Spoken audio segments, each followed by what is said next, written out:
ग्राहकांच्या जीवाशी खेळते वीज वितरण कंपनी।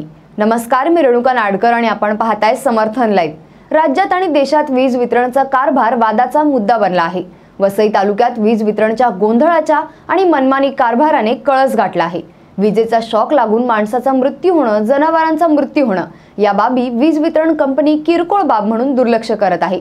वीज वितरण कंपनी वसुली कशा स्मार्ट पद्धतीने करता येईल यावर लक्ष केंद्रित करत आहे। दुसऱ्या बाजूला विजेचं वितरण असुरक्षित आणि कायम खंडित होणार आहे। विजेचा वापर करणारा ग्राहक पूर्णपणे बेजार आहे। त्याला खंडित न होता वीज पुरवठा होण्याची हमी मिळत नाही, परंतु स्मार्ट पद्धतीने बिलाची वसुली होण्याची हमी मिळत आहे।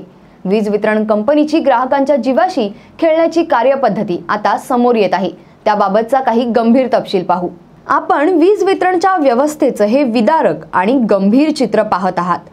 उघड्या पोलवरून कशा प्रकारे वीज पुरवठा होतो त्याचं हे दृश्य आहे।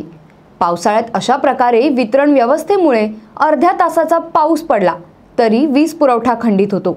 वीज वाहक तारांनी झाडांचा आधार घेतला आहे। वीज वितरणाचा कारभार किती गोंधळाचा आहे हे चित्र या ठिकाणी स्पष्ट होते।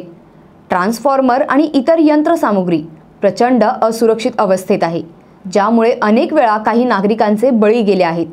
परंतु वीज वितरण कंपनी फारशी गंभीर नाही। घराच्या पत्र्यांवरून वीज वाहक तारा प्रवाहित झालेल्या आहेत। इलेक्ट्रॉनिक पॅनलमध्ये वीज वाहक तारांचे कनेक्शन आहे। ते पॅनल उघडे आणि असुरक्षित अवस्थेत आहेत। त्या पॅनलमधून क्षमतेपेक्षा अधिक वीज जोडण्यात दिलेल्या आहेत। गंजलेले आणि छिद्र पडलेले विजेचे पोल कधीही तुटून पडतील अशी परिस्थिती आहे, परंतु वीज वितरण कंपनी ते पोल बदलण्यासाठी तयार नाही। या अशा परिस्थितीवरून एक चित्र स्पष्ट होतंय। आता जो वीज पुरवठा खंडित होतोय त्याला जबाबदार वीज वितरणची जुनी आणि निकृष्ट तसेच असुरक्षित असलेली यंत्रसामग्री आहे। वीज वितरण कंपनी खंडित वीज पुरवठ्याच्या बाबतीत गंभीर नाही, मात्र विजेचे बिल स्मार्ट पद्धतीने कसं वसूल करता येईल यासाठी वीज वितरण कंपनी प्रचंड गंभीर आहे। वीज वितरणचा घोटाळेबाज कारभार वीज पुरवठा खंडित होण्यास कारणीभूत ठरत आहे। सरकार आणि शासन खंडित वीज पुरवठ्यावर गंभीर नाही। दुर्दैवाने वीज वितरणच्या गोंधळाच्या कारभारामुळे मुक्या जनावरांचे आणि सामान्य नागरिकांचे विजेचा शॉक लागून बळी जात आहेत।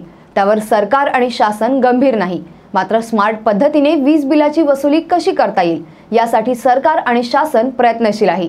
याबद्दल आपण आपली प्रतिक्रिया कमेंटद्वारे नक्की कळवा आणि अशाच विविध विषयांवरील सविस्तर तपशील जाणून घेण्यासाठी समर्थन लाईव्हला सबस्क्राइब करा आणि बेल बटन दाबा। धन्यवाद।